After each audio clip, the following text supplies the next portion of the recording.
Hello friends, quick learn tutorial series में आपका स्वागत है।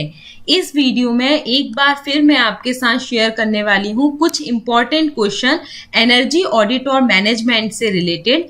ये वीडियो का सेकेंड पार्ट है। वीडियो के फर्स्ट पार्ट में ऑलरेडी मैं 25 क्वेश्चन एनर्जी ऑडिट और मैनेजमेंट के आपको एक्सप्लेन कर चुकी हूँ।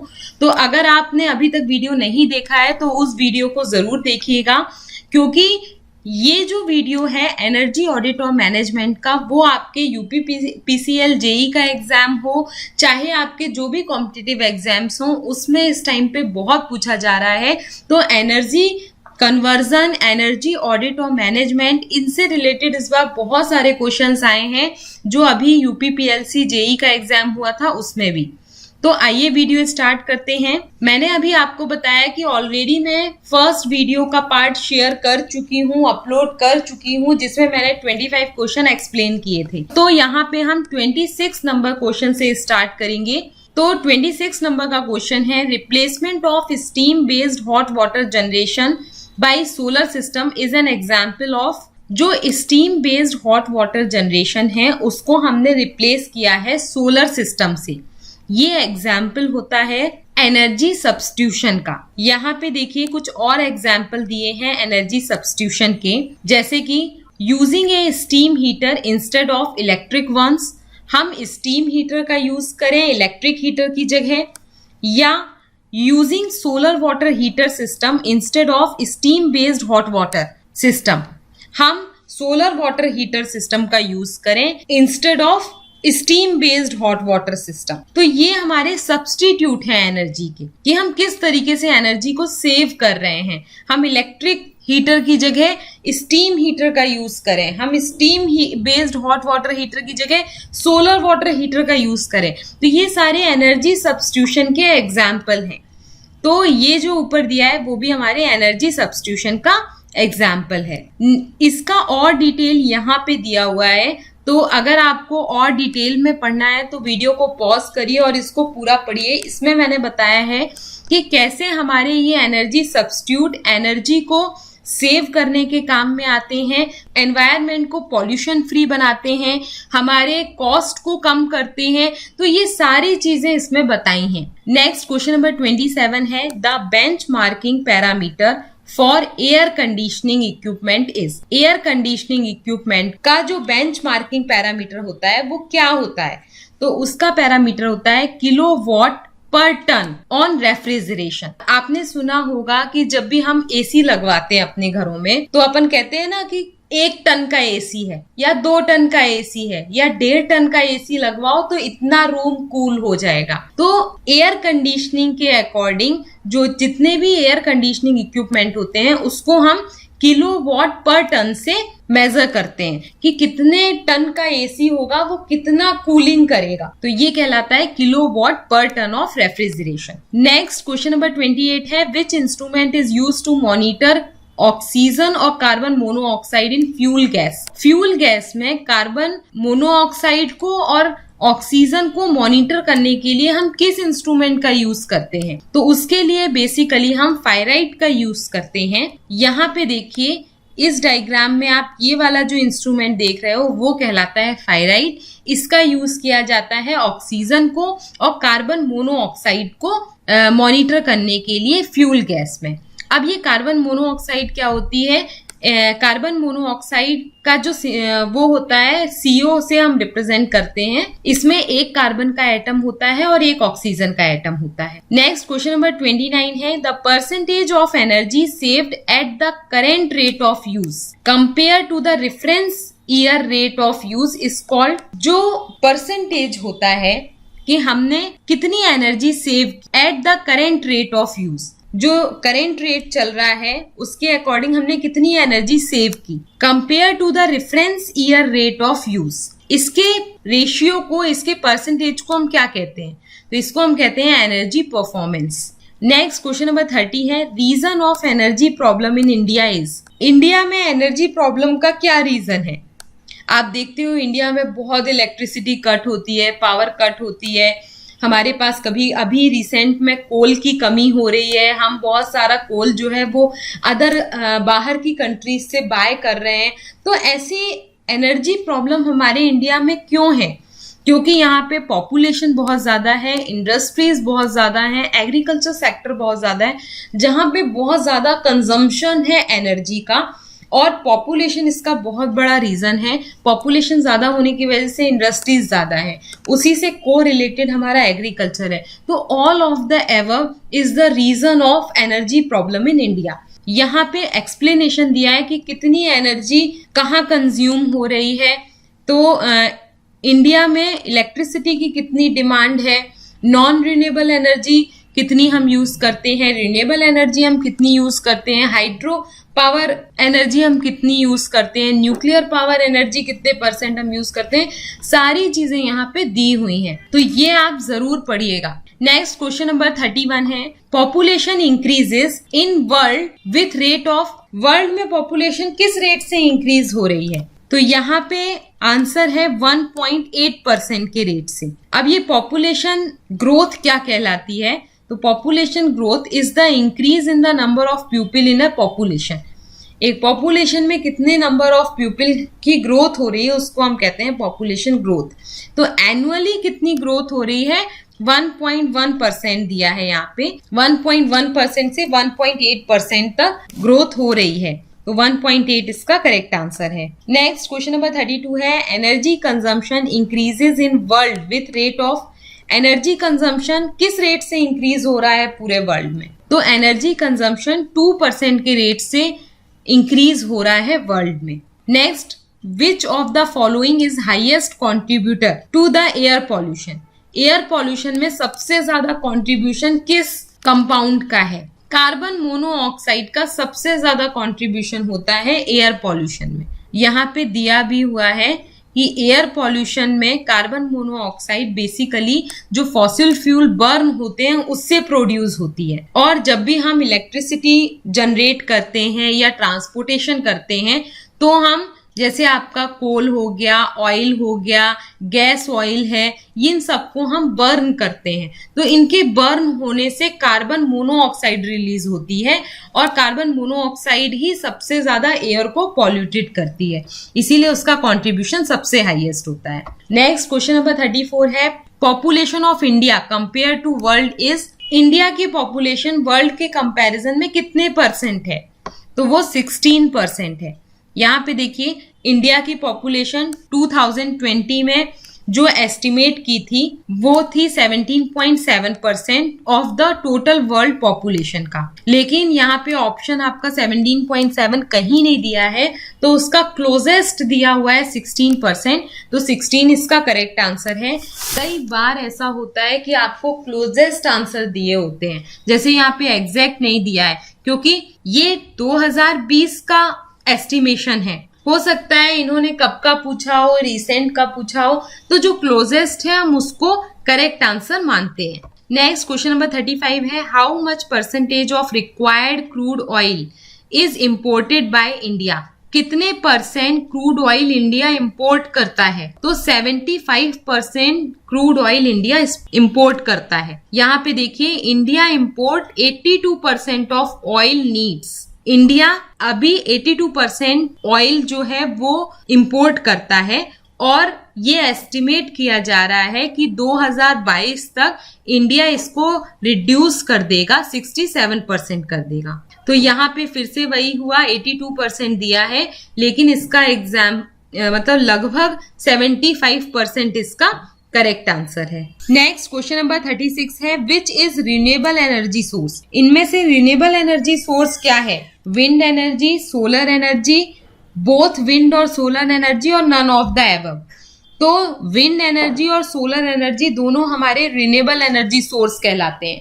रिन्यूएबल एनर्जी सोर्स का मतलब होता है ऐसे एनर्जी सोर्स जिनको हम रिन्यू कर सकते हैं, जो इनएग्जॉस्टेबल हैं। इनएग्जॉस्टेबल मतलब जो एग्जॉस्ट नहीं होते, खत्म नहीं होते, तो वो है हमारे विंड और सोलर एनर्जी। ये हमारे इनएग्जॉस्टेबल एनर्जी सोर्स कहलाते हैं या रिन्यूएबल एनर्जी सोर्स कहलाते हैं। यहाँ पे देखिए, sunlight, water, air and heat, तो ये इसका करेक्ट आंसर है।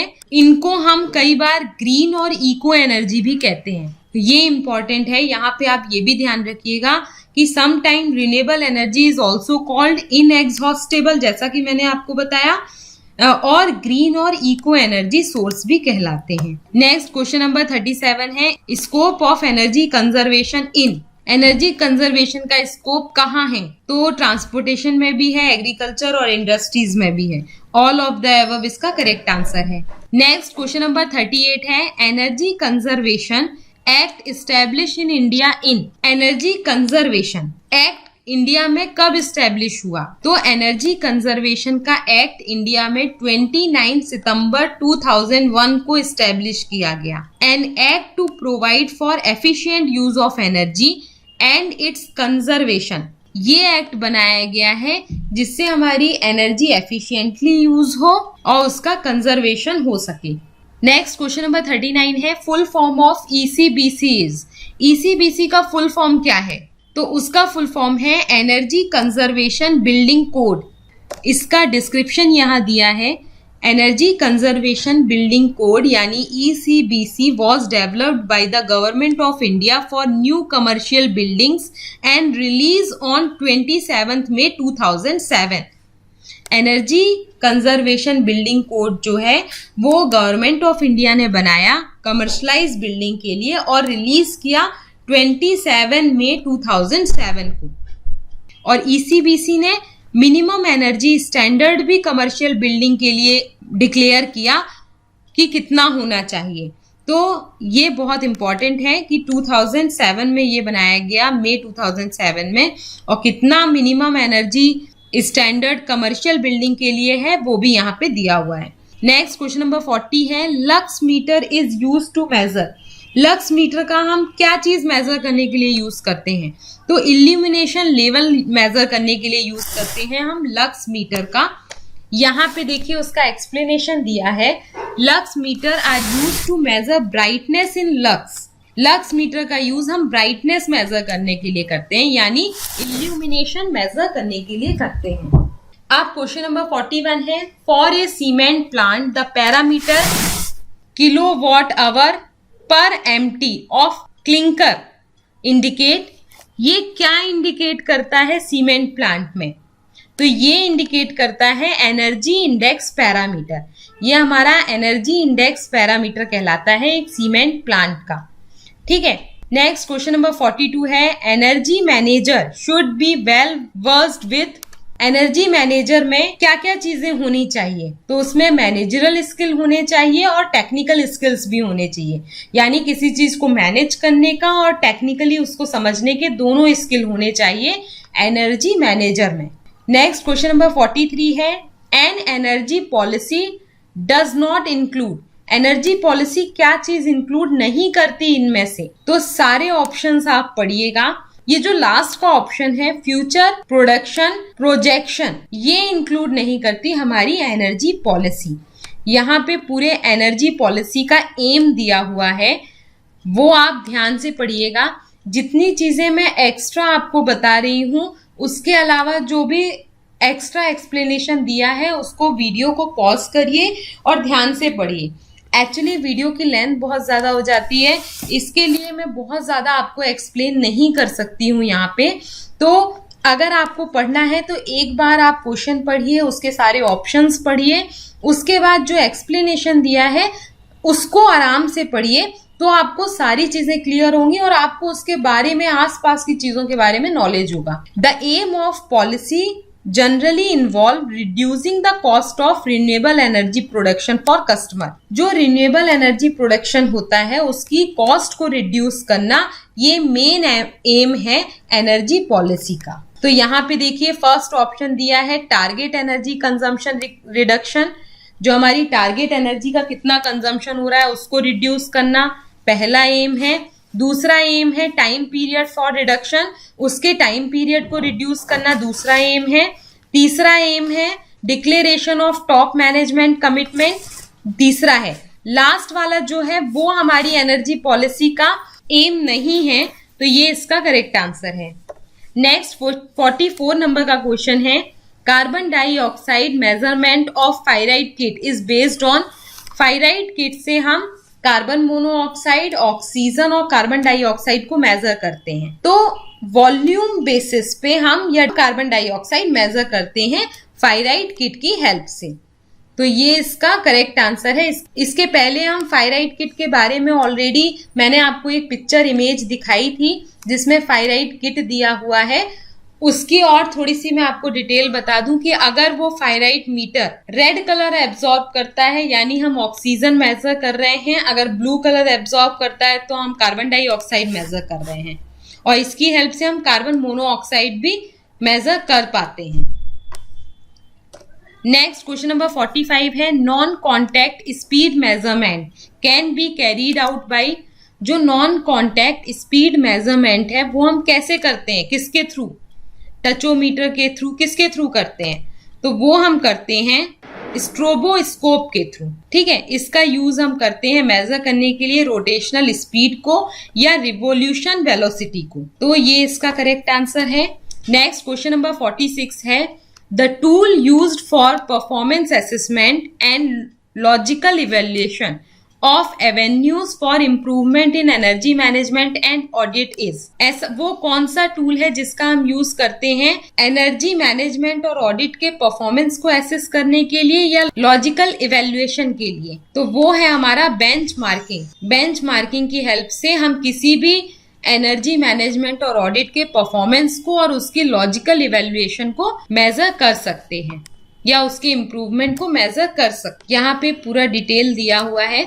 जो इंटरनल बेंचमार्किंग होती है वो कंपेयर करती है performance, process, practices against other part of the business.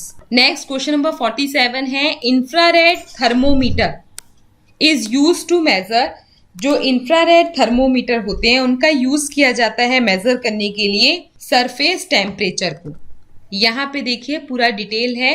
IR thermometers enable you to measure temperature quickly at a distance and without touching the object। Infrared thermometer की help से हम किसी भी इंफ्रारेड थर्मोमीटर की help से हम temperature को quickly major कर लेते हैं, एक पर्टिकुलर डिस्टेंस से मेजर कर लेते हैं बिना उस ऑब्जेक्ट को टच किए हुए। They are so useful, easy and even fun to use that they have become as common in kitchens as they have on factory floor।